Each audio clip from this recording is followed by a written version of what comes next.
ternyata memang ya yang ditemui Mas Muji itu bukan manusia normal. Jadi mungkin makhluk penunggu di situ, entah mungkin juga ada sejarah di tempat itu sebelum ditempati jadi kantor, dan sepertinya yang tahu sejarahnya tempat itu ya hanya ibu tua tadi. Dan ketika Mas Muji berkesempatan untuk bertanya-tanya kepada ibu itu, selalu saja ibu itu menjawab, ya mungkin dia ingin kenal dengan Mas Muji. Kalau sejarahnya mungkin nggak perlu tahu lah, tapi memang dia sering kok datang ke sini kalau ada orang baru, dia biasanya muncul sekilas, dia bersih-bersih, ya kayak itulah memang kegiatan yang dia lakukan seperti itu.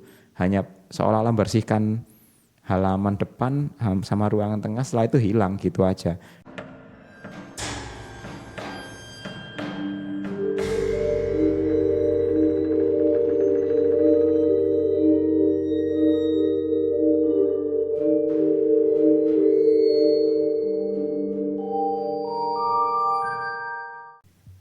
Assalamualaikum warahmatullahi wabarakatuh. Halo sobat pemburu kisah, kita jumpa lagi di Mystery Zone. Bagi yang belum subscribe, silakan untuk subscribe agar tidak ketinggalan kisah-kisah kami selanjutnya. Pada malam hari ini, kami sudah mempunyai satu kisah. Kisah ini dibagikan oleh siapa Kang Surya? Dari Mas Muji ya. Dari Mas Muji, kejadian tahun 2014. Nah, bagaimana kisah dari Mas Muji ini? Monggo Kang Surya dikisahkan untuk sobat pemburu kisah.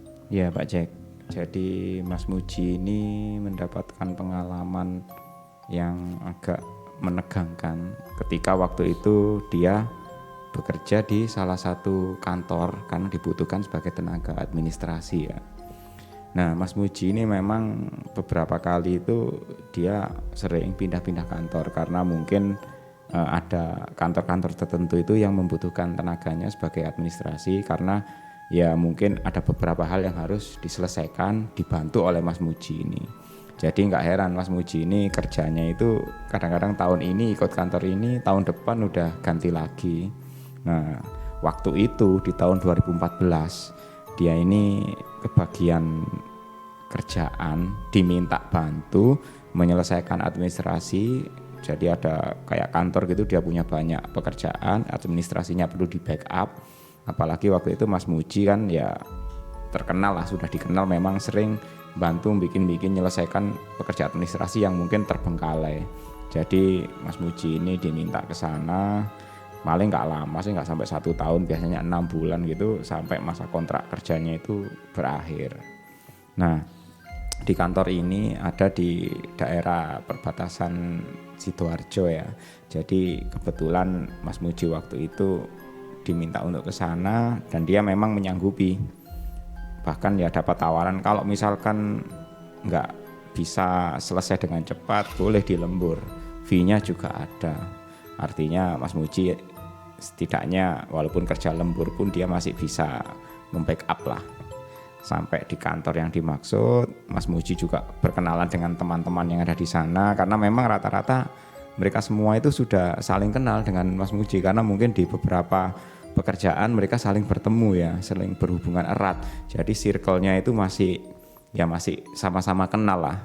Nah, kantornya itu kata Mas Muji memang 1 lantai tapi cukup luas Pak Jack.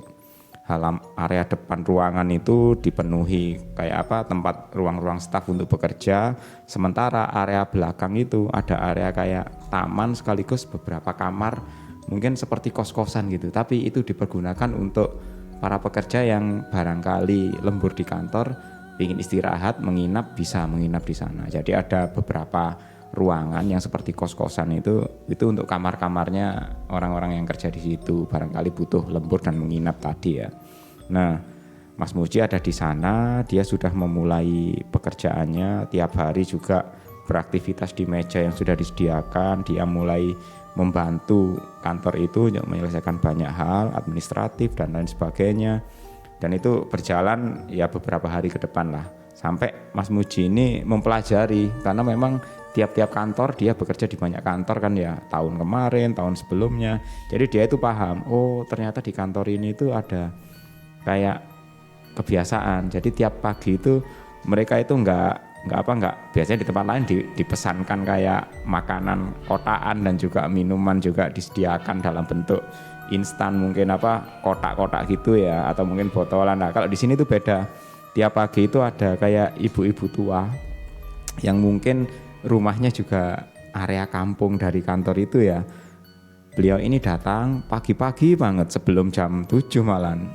Beliau ini bersih-bersih, hanya menyapu lantai, terus merapikan semua area-area yang bukan berkas ya. Jadi area-area kantor kayak misalkan korden atau kurang rapi diberesin semua. Bahkan dia juga membuatkan minuman, jadi teh, kopi. Makanya Mas Muji ini sering ditanya, Masnya minta apa, kopi apa teh, besok dibuatkan apa. Jadi tiap pagi itu dibuatkan kayak gitu. Dan menjelang sore, menjelang orang-orang pulang, biasanya ibu-ibu ini juga datang lagi. Dia juga bersih-bersih lagi, hanya sekedar cuman mungkin ya merapikan aja lah. Dan kalau ada yang lembur sampai malam, biasanya dia nawarin mau dimasakkan apa atau apa. Dan itu sebenarnya sudah dapat dari kantor semua, disediakan oleh kantor semua. Tapi kadang-kadang teman-temannya Mas Muji ini katanya seringkali memberi uang tips ya kepada ibu itu.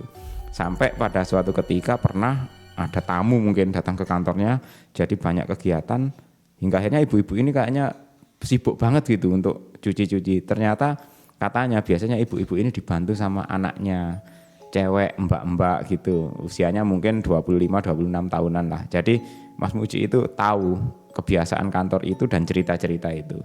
Sampai akhirnya dia belum 1 bulan di kantor, ada pekerjaan yang harus diselesaikan sampai larut malam, Mbak Cek. Karena mungkin Mas Muji waktu itu sudah bersemangat supaya pekerjaannya bisa selesai, dia itu berniat untuk lembur. Dan dia masih ingat waktu itu katanya malam Jumat. Dan orang-orang di kantor itu rata-rata ya setelah pekerjaan mereka selesai mereka enggan kalau malam Jumat itu lembur gitu. Ya alasannya sih karena ya biasanya malam Jumat harus cepet-cepet pulang, di rumah keluarga menunggu gitu. Karena Mas Muji waktu itu ya dia berpikir ya sudahlah, aku kerja di sini mungkin beda ya dengan teman-teman lain. Aku dikontrak ini untuk ya bekerja profesional, lebih dari mereka, mungkin bisa jadi bayaran kontrakku dibanding mereka mungkin lebih. Jadi Mas Muji berniat ya sudahlah, aku tetap lembur aja, berarti nanti aku boleh menempati salah satu kamar. Jadi dia juga diberitahu fasilitasnya kantor ini aja, dia pun berniat lembur. Menjelang jam 4 beneran semua teman-teman kantornya berpamitan pulang. Di parkiran itu motornya sudah kosong semua, hanya tinggal motornya Mas Muji aja. Bahkan bosnya sendiri juga sudah dari awal sudah pulang duluan katanya. Dia di kantor itu sendiri, dia berada di salah satu ruangan di mana dia menyelesaikan di mejanya itu, Pak Jack ya. Nggak lama kemudian Mas Muji ini tidak menyadari waktu itu kan kondisinya sudah mulai gelap ya, menjelang maghrib, dan dia sempat mendengar azan maghrib memang waktu itu. Dia masih terus bekerja, ya istilahnya tanggung lah, mau maghriban tinggal beresin ini sedikit aja. Dan satu hal lagi, Mas Muji waktu itu lupa dia harusnya menyalakan beberapa lampu di area teras dan area belakang. Karena memang dia sudah dipesan, Mas nanti kalau jangan lupa nyalakan lampu ya, nanti kalau sudah gelap. Oh iya beres. Karena waktu itu kondisinya sudah mulai gelap dan belum gelap benar. Jadi Mas Muji ini masih merasa selama ruangan masih terang gak apa-apa lah, nanti tak beresin dulu kerjaanku, baru nanti tak nyalakan lampu, pikirnya gitu katanya. Gak lama kemudian Mas Muji ini agak lupa, apakah tadi itu dia mengunci pintu atau mungkin teman-temannya yang mengunci pintu, atau bahkan dia juga gak ingat apakah pintu tadi sudah dikunci oleh sama teman-teman area pintu kantornya, Pak Jack ya. Akhirnya dia waktu itu terus bekerja dan gak lama kemudian entah dari mana datangnya, di depannya itu ada mbak-mbak itu lagi menyapu lantai, Pak Jack. Mas Muji juga agak heran, loh kok ini ada mbak-mbak masih muda di depan ini kok nyapu-nyapu lantai di teras gitu ya. Gak lama kemudian mbak-mbak itu ya berpindah masuk ke area dalam kantor, di ruang tamu kantor. Dia juga mulai menyapu di situ. Mas Muji agak heran, tadi pintu ini ditutup atau belum ya? Kok mbak ini bisa masuk leluasa? Tadi juga pintu pagar nggak ada dengar yang buka. Atau mungkin aku terlalu konsentrasi dengan kerjaanku, jadi nggak tahu mbak-mbak ini sudah datang, sudah bersih-bersih. Dan ini mbak-mbak ini mungkin anaknya ibu-ibu yang katanya biasanya kalau misalkan butuh bantuan, biasanya anaknya itu bantu Pak Jack, bantu bersih-bersih, cuci-cuci piring dan gelas. Apa mungkin ini anaknya ibu-ibu yang ada di sini itu? Karena hari itu Mas Muji memang tidak ketemu dengan ibu-ibu itu. Biasanya tiap sore memang dia selalu bersih-bersih. Tapi sore ini ibu itu nggak datang gitu. Kalau tadi pagi memang iya ketemu, tapi hari itu sorenya Mas Muji nggak ketemu. Oh, atau jangan-jangan si ibu ini nggak datang ke kantor, terus meminta anaknya yang untuk bersih-bersih di kantor. Jadi Mas Muji tetap lanjut aja. Dia akhirnya agak lupa, oh iya harusnya aku kan nyalakan lampu. Untung pekerjaannya dia sudah di save ya, sudah selesai. Habis di save dia baru berdiri, Mbak, ya mau nyalakan lampu depan ya. Mbaknya itu cuman hanya menoleh dan diam. Dan waktu menoleh itu kan Mas Muji merasakan suatu hal yang agak aneh Pak Jack. Mbak itu yang pertama katanya wajahnya itu kayak ya mungkin dikasih bedak atau make up gitu ya. Tapi anehnya, mohon maaf, alisnya itu kayaknya seperti nggak punya alis gitu Pak Jack.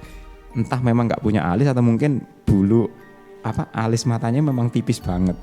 Ya Mas Muji sempat heran juga, tapi dilihat-lihat ya, oh ya masih muda kok, umurnya 20-an tahun. Ya mungkin beneran anak dari ibu yang biasanya di sini itu. Tapi yang kedua yang bikin Mas Muji agak nggak nyaman itu, kasihan ya mbak-mbak ini perutnya itu kayaknya hamil. Perutnya itu besar gitu, masih hamil gini kok disuruh kerja bantu ibunya sih, kasihan banget lah mbak-mbak ini. Kok kondisi seperti ini kok masih diminta untuk bersih-bersih rumah gitu. Akhirnya saya nyalakan lampu dulu Mbak, dia nyalakan lampu dan mbak-mbak itu hanya kayak melihat Mas Muji aja, terus lanjut kerja lagi Pak Jack. Lanjut kerja, menyapu, dan dia terus menyapu mulai dari ruang depan, ruang tengah, tempatnya Mas Muji kerja, bahkan sampai area ruang belakang. Cuman Mas Muji nggak ingat, mbak-mbak ini tumben sih nggak masuk ke ruangnya bos, kok nggak bersihkan di situ juga, apa mungkin perintahnya nggak boleh ya, pikirnya Mas Muji gitu. Dia selesai nyalakan lampu, Mas Muji pergi ke belakang, dia ngecek kondisi kamarnya. Begitu dia masuk kamar, nyalakan lampu, bersiap-siap untuk ya istilahnya istirahat sambil bersih-bersih lah. Dia keluar lagi, si mbak itu sudah nggak ada Pak Jack. Dan pergi nggak ada, nggak pamit, nggak dengar pintu ditutup atau lain sebagainya.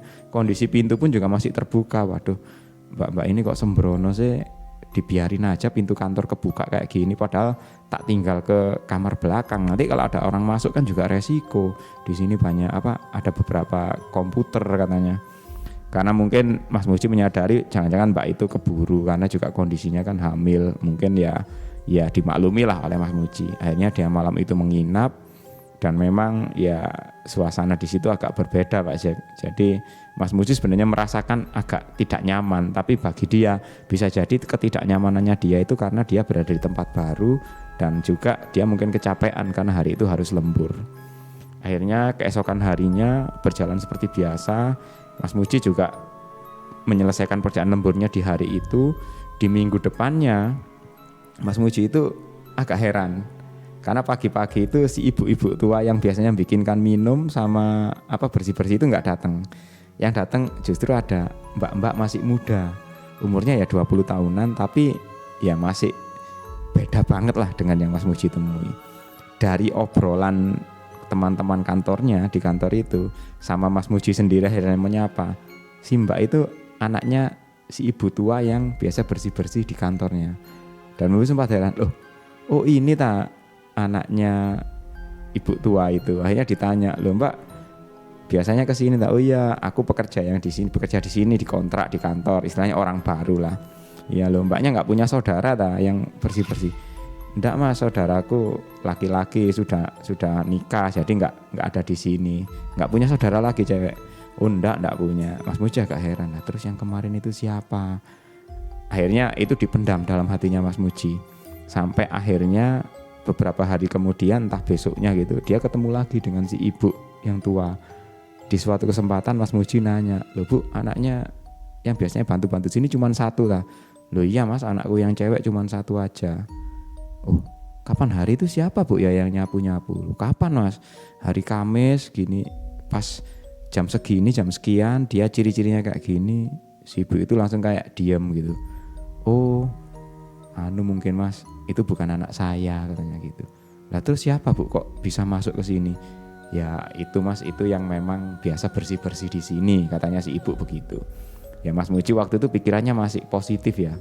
Tapi entah kenapa semenjak tahu kalau si perempuan yang dulu pernah bersih-bersih di situ dalam kondisi perutnya besar itu bukan anaknya ibu itu, Mas Muji itu kepikiran terus Pak Jack. Jadi selama bekerja itu dia selalu kepikiran, dan anehnya tiap malam Jumat gitu teman-temannya itu nggak ada yang mau lembur di situ, dan Mas Muji pun juga merasa jangan-jangan ada yang ganjil ini. Makanya dia pun akhirnya juga enggan untuk lembur lagi di kantor itu kecuali kalau ada temannya. Dan iseng-iseng Mas Muji bertanya kepada beberapa pegawai senior yang ada di sana. Ternyata memang ya yang ditemui Mas Muji itu bukan manusia normal. Jadi mungkin makhluk penunggu di situ, entah mungkin juga ada sejarah di tempat itu sebelum ditempati jadi kantor, dan sepertinya yang tahu sejarahnya tempat itu ya hanya ibu tua tadi. Dan ketika Mas Muji berkesempatan untuk bertanya-tanya kepada ibu itu, selalu saja ibu itu menjawab ya mungkin dia ingin kenal dengan Mas Muji. Kalau sejarahnya mungkin nggak perlu tahu lah, tapi memang dia sering kok datang ke sini kalau ada orang baru, dia biasanya muncul sekilas, dia bersih-bersih, ya kayak itulah memang kegiatan yang dia lakukan seperti itu. Hanya seolah-olah membersihkan halaman depan sama ruangan tengah, setelah itu hilang gitu aja. Dan gak semua orang bisa ketemu itu Pak Jack, hanya orang-orang tertentu yang mungkin kebetulan waktu itu Mas Muji diajak berkenalan. Akhirnya masa pekerjaan Mas Muji di kantor itu sudah selesai, dan dia pun juga berpindah ke kantor lain, tapi pengalaman di tempat itu sampai sekarang masih membuat Mas Muji terkenang lah katanya. Jadi sesuatu yang misteri bagi dia, dan pertemuan waktu itu benar-benar Mas Muji antara takut, ragu, dan juga penasaran. Sampai sekarang pun juga masih, dia kadang-kadang kalau berada di kantor baru Pak Jack, pindah kantor baru, dia nggak lupa untuk ya iseng-iseng nanya-nanya lah di sini itu gimana sih, apakah dalam tanda kutip baik-baik saja. Jadi seperti itu yang dilakukan Mas Muji sekarang kalau tiap kali dia mau pindah kantor Pak Jack. Jadi itu yang pengalaman dibagikan oleh Mas Muji. Apa Kang? Jadi yang ditemui Mas Muji itu kan bukan anaknya ibu itu ya, tapi bukan. Mas Mujinya kan sebenarnya nggak sadar kan Kang? Dia tidak menyadari, dan dia kan nggak takut pada saat itu kan? Nggak ada rasa takut sama sekali, walaupun memang pertemuan dengan sosok itu ada banyak kejanggalan bagi Mas Muji.